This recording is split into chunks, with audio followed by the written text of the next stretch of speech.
हाँ तो मेरे प्यारे बच्चों, आप सबका मेरे YouTube channel N Sharma classes में स्वागत है। अभी परीक्षा का माहौल चल रहा है और ये जो परीक्षा का माहौल है बहुत ही बेहतरीन माहौल होता है, बहुत ही खुशनुमा माहौल होता है, क्योंकि परीक्षा भी एक त्यौहार होता है। परीक्षा भी एक त्यौहार की तरह होता है जिसे सभी लोग मिलजुल कर सेलिब्रेट करते हैं, सभी लोग मिलजुल कर मनाते हैं। कहा गया है कि मंजिल मिले या ना मिले ये तो मुद्दत की बात है। मंजिल मिले ना मिले ये तो मुद्दत की बात है, अगर हम कोशिश ही ना करें ये तो गलत बात है। तो इसलिए आप सबको हमेशा कोशिश करते रहना है और हमारी भी कोशिश जारी है आप लोगों के लिए। फर्स्ट चैप्टर है आपके गणित का, क्लास 10th के लिए। ये आपका पहला चैप्टर है गणित का। उससे कुछ मैं इंपॉर्टेंट फैक्ट लाया हूं, इंपॉर्टेंट टॉपिक लाया हूं। इससे एकदम एग्जाम में पूछेगा। आप खुद देखिएगा, वीडियो को अंत तक देखिएगा और खुद देखने के बाद से आपको पता चलेगा कि हाँ, जो कुछ भी मैंने यहाँ लिखा है ये इंपॉर्टेंट फैक्ट, यानी कि ये मोस्ट इंपॉर्टेंट टॉपिक है। इससे एकदम एग्जाम में पूछेगा। बार बार ये बात मैं बोल रहा हूं कि इससे एकदम एग्जाम में पूछेगा ही पूछेगा। जैसे पहला जो दिया है a = bq + r, जहां r पर ही विशेषकर हमें ध्यान देना। जहां r जो होगा वो क्या होगा, या तो 0 से बड़ा होगा और नहीं तो 0 के बराबर होगा, लेकिन b से क्या होगा, छोटा होगा। r क्या होता है, शेषफल होता है। r क्या होता है, शेषफल होता है। और ये जो है क्या है, यूक्लिड विभाजन एल्गोरिथम है।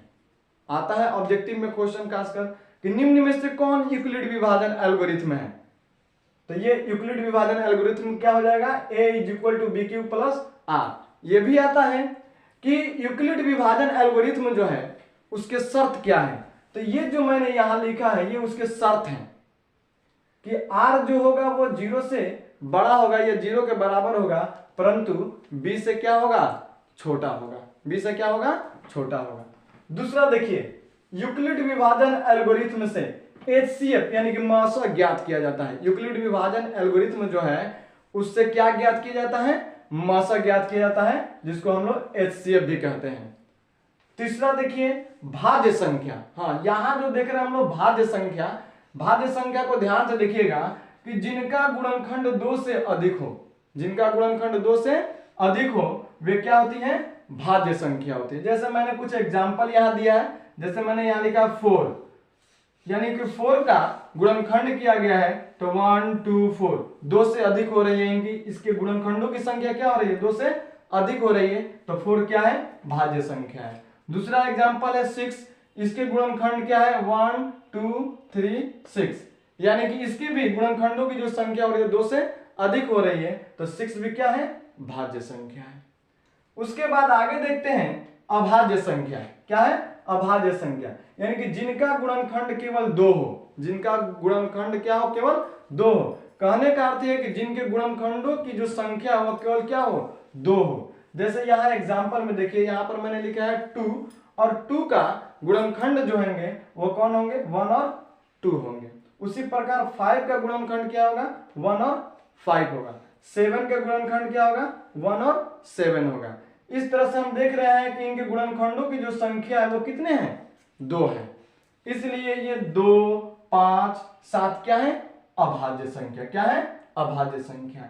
एक इंपॉर्टेंट टॉपिक जो है ये हमेशा एग्जाम में पूछता ही पूछता है, हर एक साल पूछा है कि सबसे छोटी भाज्य संख्या 4।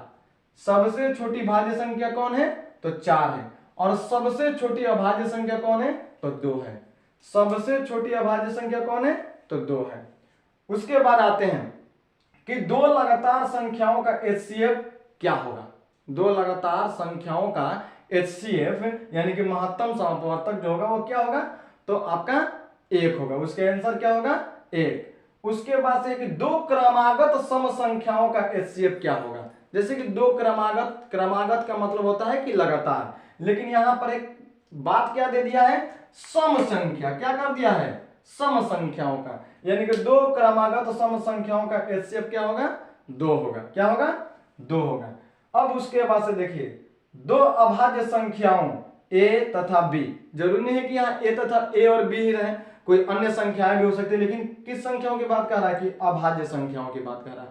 तो कोई भी ऐसी दो अभाज्य संख्या हो और उसका अगर एलसीएम आपको निकालने को कह दिया जाए, ज्ञात करने को कह दिया जाए, आपको क्या करना है? उससे मल्टीप्लाई कर देना है, उससे गुणा कर देना है। जैसे कि 2 और 3 दोनों क्या है? अभाज्य संख्या है। तो 2 और 3 का एलसीएम क्या होगा? तो 2 और 3 को क्या कर देना है? मल्टीप्लाई कर देना। 2 और 3 को मल्टीप्लाई करेंगे तो 6 आएगा।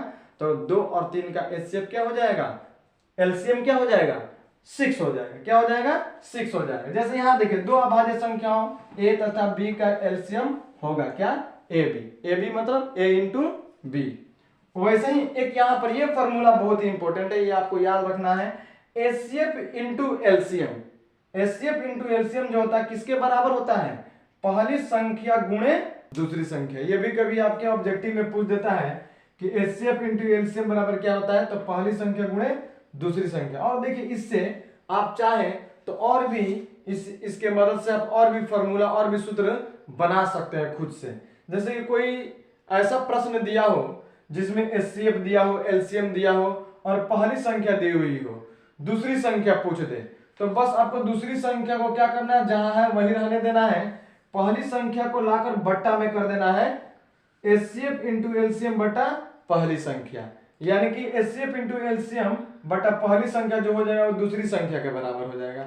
इस तरह से आप चाहे तो एक और सूत्र बना सकते हैं कि कोई प्रश्न हो जिसमें आपको दूसरी संख्या दिया हो, एलसीएम भी दिया हो, एचसीएफ भी दिया हो और पहली संख्या पूछ दे, तो फिर दूसरी संख्या को भी क्या करना है? लाकर इनके बट्टे में लिख देना है, यानी कि एचसीएफ इंटू एलसीएम बटा दूसरी संख्या, तो वो किसके बराबर हो जाएगा? पहली संख्या के बराबर हो जाएगा। इस तरह से आप इसका फॉर्मूला जो है, सूत्र जो है बना सकते हैं खुद से। आगे देखिए, बहुत इंपॉर्टेंट है ये भी। पाई एक अपरिमेय संख्या है। पाई क्या है? एक अपरिमेय संख्या है। आता है एग्जाम में, ऑब्जेक्टिव में ये क्वेश्चन आता है कि पाई कैसी संख्या है? तो पाई एक अपरिमेय संख्या है। जबकि वही ये देखिए कि पाई का जो वैल्यू है 22/7, ये क्या है? परिमेय संख्या है। 22/7 क्या है? परिमेय संख्या है। और ये पाई क्या है? अपरिमेय संख्या। चलिए उसके आगे देखते हैं अपरिमेय होने का शर्त, यानी कि कोई जो संख्या है वह संख्या कब अपरिमेय होता है, उसके कुछ शर्त हैं। शर्त क्या है देखते हैं। पहली शर्त जो है, परिमेय संख्या प्लस अपरिमेय जो होंगे वो बराबर होंगे अपरिमेय के। यानी कि जब भी किसी परिमेय संख्या में अपरिमेय संख्या को जोड़ेंगे तो जो हमें प्राप्त होगा योगफल वो अपरिमेय संख्या ही होगा। जैसे कि 2 क्या है? एग्जाम्पल के तौर पर, उदाहरण के तौर पर देखते हैं। 2 क्या है? एक परिमेय संख्या है। और √5 क्या है? एक अपरिमेय संख्या है। दोनों को जो योग है वह क्या हो जाएगा? अपरिमेय हो जाएगा। और भी एग्जाम्पल दिए हुए हैं, आप देख सकते हैं, जूम करके भी देख सकते हैं, स्क्रीनशॉट भी इसका ले लीजिएगा लास्ट में, अंत में। देखिए, परिमेय संख्या माइनस अपरिमेय संख्या बराबर क्या होगा? अपरिमेय संख्या। यानी कि परिमेय संख्या में से जब हम अपरिमेय संख्या को घटाएंगे तो हमें क्या मिलेगा? अपरिमेय संख्या ही मिलेगा। जैसे कि एग्जाम्पल में, उदाहरण में दिया है कि 3 क्या है? 3 क्या है? परिमेय संख्या है। और 5 क्या है? अपरिमेय संख्या है। तो जब हम परिमेय संख्या में से परिमेय संख्या में से घटा रहे हैं अपरिमेय को, तो ये जो हमें प्राप्त हो रहा है वह क्या है? अपरिमेय है। जैसे 5 क्या है? परिमेय संख्या है और √2 क्या है? अपरिमेय संख्या है। तो 5 से माइनस कर रहे, घटा रहे हैं किसको? √2 को। तो ये हमें जो प्राप्त हुआ है ये भी क्या है? अपरिमेय है। क्या है? अपरिमेय है। उसके बाद देखिए कि परिमेय संख्या को अगर गुणा किया जाए अपरिमेय संख्या से, परिमेय संख्या को किससे गुणा किया जाए? अपरिमेय संख्या से, तो जो हमें गुणनफल प्राप्त होगा वह भी अपरिमेय होगा। जो गुणनफल प्राप्त होगा वह क्या होगा?